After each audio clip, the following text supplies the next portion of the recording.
নমস্কার বন্ধুরা, তোমরা যারা ক্লাস 10-এ পড়ো অর্থাৎ 2025 সালে মাধ্যমিক পরীক্ষা দেবে, তাদের জন্য আজকে আমি রাইটিংয়ের সাজেশন নিয়ে এসেছি। এটাকে সাজেশন বলা ভুল, কারণ তোমরা জানোই যে রাইটিংয়ে 30 নাম্বার কভার করে রাইটিং স্কিল। তো সেই 30 নাম্বার কিন্তু অনেক নাম্বার। ভালো রেজাল্ট করতে গেলে 30 নাম্বারে ম্যাক্সিমাম 28 তোমাকে স্কোর করতেই হবে। খুব ভালো ওখানে রাইটিংয়ের পোর্শনে বিশেষ করে ভালো নাম্বার পেলেই তোমার ভালো রেজাল্ট হবে। তো প্রচুর রাইটিং প্র্যাকটিস করতে হয়। তো আজকে আমি নিয়ে এসেছি যে কোনগুলো রাইটিং আমরা আজকে মানে প্র্যাকটিস করব। এখন থেকেই কোনগুলো ভালোভাবে প্র্যাকটিস করব। কারণ অতগুলো তো প্র্যাকটিস করা সম্ভব নয়, মনে রাখা সম্ভব নয়। যে আমরা একটু দুর্বল স্টুডেন্ট। তো এই যে রাইটিংগুলো, এগুলো পড়লেই কি সব কমন চলে আসবে পরীক্ষায়? হ্যাঁ, আমি বলছি 100% এগুলো পড়লেই কিন্তু সব কমন চলে আসবে। কারণ আমি কিন্তু একটা দুটো রাইটিং স্কিল দেইনি যে লেটার রাইটিং থেকে এই দুটো লেটার পড়ে যাও, পরীক্ষায় কমন চলে আসবে। এরকম দেইনি। যতগুলো রাইটিং স্কিল হয়, খুব সম্ভাব্য যতগুলো হয়, আমি কিন্তু ওগুলোই দিয়েছি। আর কোন কোন বিভাগগুলো রাইটিংয়ে কিন্তু অনেকগুলো বিভাগ আছে। তা কোন কোন বিভাগগুলো এখন থেকেই মানে ভালো করে রেডি করবে, সেগুলো আমি বলবো। যে শুরু করা যাক তাহলে। আর চ্যানেলটাকে প্লিজ সাবস্ক্রাইব করো। আর আমার অন্য চ্যানেল যে বিজ্ঞান জগৎ, ওটাকেও প্লিজ সাবস্ক্রাইব করে রেখো। রাইটিং স্কিলে আমরা জানি যে 2024-এ এসেছিল আমাদের রিপোর্ট রাইটিং, নোটিশ রাইটিং এসেছিল এবং এসেছিল ইনফর্মাল লেটার। ঠিক আছে? এগুলো এসেছিল।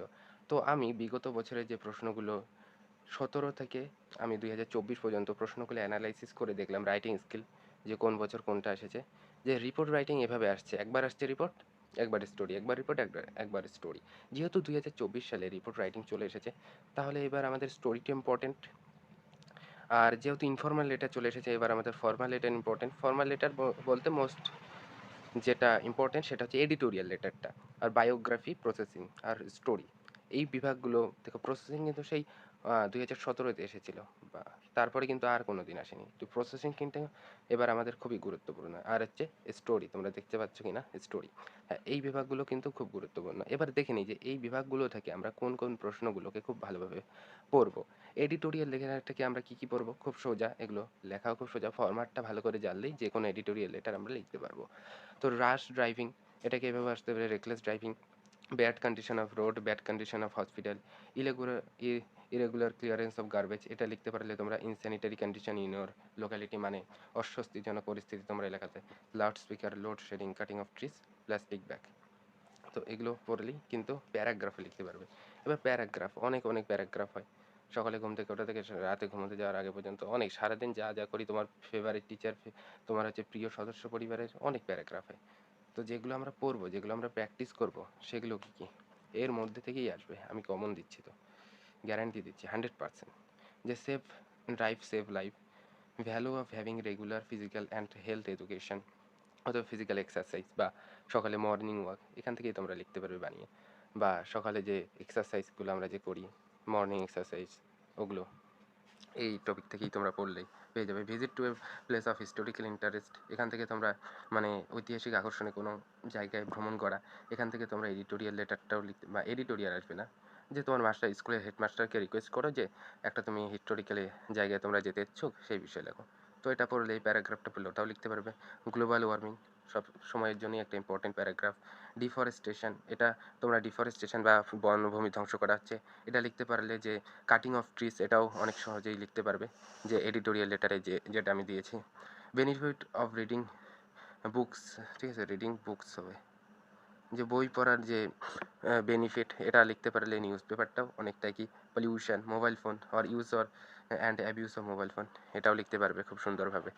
এবার আরও কয়েকটা আছে, ইম্পর্টেন্স অফ স্পোর্ট, হয়তো খেলাধুলার ভূমিকা, ডিসিপ্লিন ইন স্টুডেন্ট লাইফ, নিয়মানুবর্তিতা ছাত্র জীবনে, ইউর এম ইন লাইফ, তোমার জীবনের লক্ষ্য, মেমোরেবল ডে। মেমোরেবল ডে, হ্যাঁ, যে কোনো একটা তুমি ঘটনা পড়ে রাখবে, যে হিস্টোরিক্যাল ইন্টারেস্ট, ওটাকে মেমোরেবল ডে হিসেবে দিয়ে দিতে পারবে, যে কোনো একটা। Book you have recently read, যে একটা বই তুমি সবেমাত্র পড়লে। Movie you have recently watched, একটা সিনেমা তুমি সবেমাত্র দেখলে, সাম্প্রতিক দেখলে।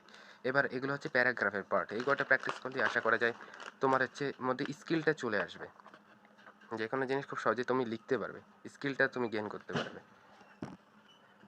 এবার চলে আসছি যে প্রসেস রাইটিং, কোন কোন প্রসেস রাইটিংগুলো প্র্যাকটিস করবে। Orange juice, mango juice, juice একটা পড়লে সবগুলোই লিখতে পারবে। Mango pickle, school magazine, mustard oil is how mustard oil is prepared, সর্ষের তেল কীভাবে, ওআরএস, হ্যান্ড স্যানিটাইজার, ততটা ইম্পর্টেন্ট নয় হ্যান্ড স্যানিটাইজার, কারণ করোনা চলে গেছে। টি, বিল্ডিং, মানে বিল্ডিং কীভাবে তৈরি করা হয়। আর ওয়াটার সাইকেল পড়লে রেইন ফরমেশন, কীভাবে বৃষ্টি হয়, যে জলচক্র।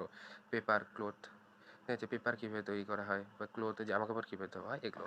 এবার বায়োগ্রাফি, বায়োগ্রাফি তুমি যদি 5টা পড়ো বা 6টা পড়ো, 8টা পড়ো, তাহলে কিন্তু যে কোনো বায়োগ্রাফি তুমি লিখতে পারবে, প্র্যাকটিস হয়ে যাবে, স্কিলটা হাতের মধ্যে তোমার চলে আসবে। আর ফরম্যাটের উপর কিন্তু বিশেষ লক্ষ্য রাখবে।